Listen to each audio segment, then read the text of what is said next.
मैं तो सभी स्वर्ण जातियों के युवा साथियों से, अपने बुजुर्गों से यही अपील करना चाहूंगा कि 1 फरवरी रविवार को ब्राह्मण धर्मशाला में जो प्रदर्शन हम करने जा रहे हैं उसमें ज्यादा से ज्यादा संख्या में पहुंचे, अपनी आवाज सरकार तक पहुंचाएं, क्योंकि ये हम सभी के बच्चों के भविष्य का सवाल है। और सरकार को कानों तक अपनी ये बात जरूर पहुंचाएं कि भाई अगर हमारे साथ अन्याय होगा तो हम इसे बिल्कुल भी बर्दाश्त नहीं करेंगे। उस दिन हमारा कार्यक्रम यही है कि हमारे हजारों की संख्या में वहां प्रदर्शन में लोग शामिल होंगे। उसके बाद ब्राह्मण धर्मशाला में एकत्रित होने के बाद हम डीसी रेजिडेंस तक अपना प्रदर्शन करेंगे और उनको ज्ञापन सौंपेंगे डीसी साहब को। वहां से पैदल मार्च करेंगे, हम जल्लूस निकलेगा हमारा, और नारे लगाते हुए इसके कानून के खिलाफ, काले कानून के खिलाफ, जो रोल टैक्स ये सरकार ने लागू किया है। एक रोल टैक्स अंग्रेजों ने लागू किया था, ये सरकार ने लागू किया है, तो इसके खिलाफ प्रदर्शन करते हुए जाएंगे हम। मुझे तो लगता है जी पहुंचनी चाहिए। जब हजारों की संख्या में लोग सड़कों पे होंगे अपने भविष्य, बच्चों के भविष्य को लेकर, तो क्यों नहीं होगी, दिल्ली तक जरूर जाएगी आवाज। हमारी जी समाज से कोई लड़ाई नहीं है। हमारी लड़ाई जो है, जो सरकार जो ये जात पात को बढ़ावा दे रही है, पक्षपात को बढ़ावा दे रही है, भेदभाव को बढ़ावा दे रही है, हमारी लड़ाई उसके खिलाफ है, उस नियमों के खिलाफ है, उन कानूनों के खिलाफ है। और ये पलवल की जो आवाज है ये जरूर दिल्ली तक जाएगी, ऐसा मुझे विश्वास है। 1 फरवरी रविवार को सुबह 10 बजे ब्राह्मण धर्मशाला में ये जो यूजीसी का जो नया नियम इन्होंने लागू किया है विश्वविद्यालयों में छात्रों के जो खिलाफ, स्वर्ण जाति के जितने भी छात्र हैं उनके खिलाफ जो ये नियम लाए हैं, उसके खिलाफ एक बहुत बड़े लेवल पे स्वर्ण जाति यहाँ प्रदर्शन करने जा रही है। उसमें हमारे यहाँ हरियाणा के अंदर जितनी भी स्वर्ण जातियां हैं जो हमारे पलवल डिस्ट्रिक्ट में हैं, जैसे अपने ब्राह्मण समाज से हो गए, अग्रवाल समाज हो गया, पंजाबी समुदाय हो गया, क्षत्रिय समाज हो गया, जाट समाज हो गया, ये सभी मिलकर उसमें प्रदर्शन को कर रहे हैं। देखिए, बात का पतंगड़ तो कोई नहीं बनाता। अब आप देखिए कि लगभग 100 में से 99 जो केस होते हैं SC ST के, हरिजन एक्ट के, वो झूठे साबित होते हैं। उसका दंश स्वर्ण समाज को तो झेलना पड़ता है।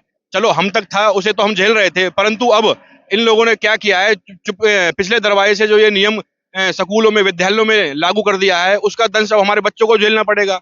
अगर कल को कोई किसी बच्चे के खिलाफ, स्वर्ण जाति के खिलाफ कुछ भी झूठा आरोप लगा दे, उस बच्चे का तो जीवन, करियर खराब हो जाएगा, सीधा जेल होगी, कोई सुनवाई भी नहीं है उसमें। ऐसा कुछ नहीं है, संविधान का इससे कोई लेना देना नहीं है। मैंने खुद उसको जो नियम बनाया है, मैंने खुद स्टडी किया है, उसको मैंने खुद पढ़ा है। अभी 4 दिन पहले हमने जितने भी हमारे बहुत अच्छे सभी समाजों के शिक्षाविद हैं, सबने बैठ के इस पर चर्चा करी है। चलो हो सकता है हम तो इतने अनभिज्ञ हों, ज्ञानी ना हों, वरन जो ये इतने बड़े बड़े जो न्यूज चैनल वाले हैं या पत्रकार हैं जिस टीवी पे डिबेट कर रहे हैं, क्या वो बेफालतू में इस मुद्दे को उठा रहे हैं? पता नहीं उन्होंने क्या सोच के ये नियम लागू किया है, पर इसका बड़ा खामियाजा भुगतना पड़ेगा भारतीय जनता पार्टी को। अब ये तो देखिए उनकी क्या सोच है, वो बता सकते हैं, जो ऊपर लेवल के नेता हैं, या उनकी क्या राजनीति है। मगर इसमें पिसना तो आम जनता, स्वर्ण समाज का हो रहा है ना। उन्होंने क्या बिगाड़ा है? अरे आपको राजनीति करनी, कीजिए।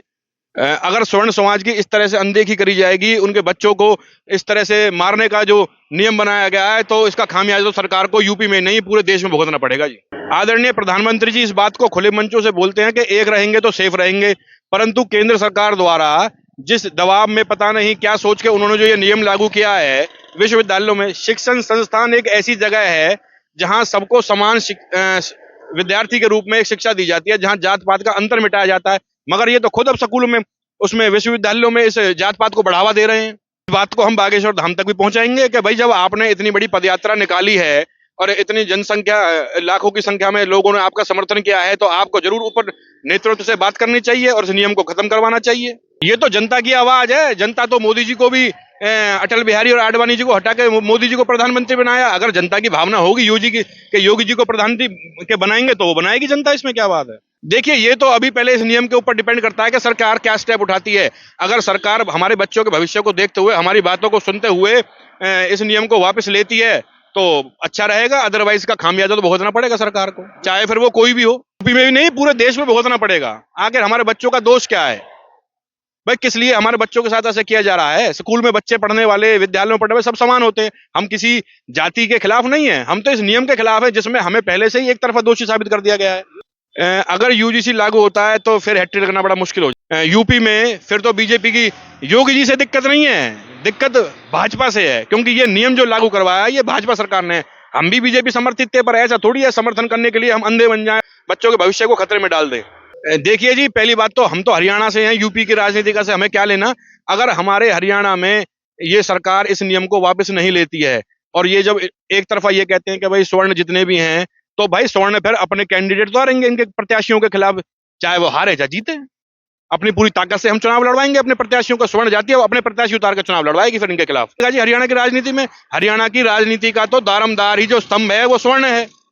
आप पिछले तीनों चुनावों का 2014 का, 2019 का, 2024 का रिकॉर्ड उठा के देखिए ना, आप उसमें देखेंगे अगर इन्होंने सवर्णों के साथ ऐसा किया, नाजायज किया, नाइंसाफी करी, तो उसका खामियाजा सरकार को भुगतना पड़ेगा हर हाल में। ले किसी जात बिरादरी से या किसी एक ही समाज से सरकार नहीं बन सकती, उसमें सबका समाहित होना पड़ता है, सबकी वोटों की जरूरत पड़ती है। अगर इनको ऐसा कोई लगता है कि भाई स्वर्ण समाज की अनदेखी करके ये सरकार बना सकते हैं, तो ये इनका बहुत बड़ा वहम है।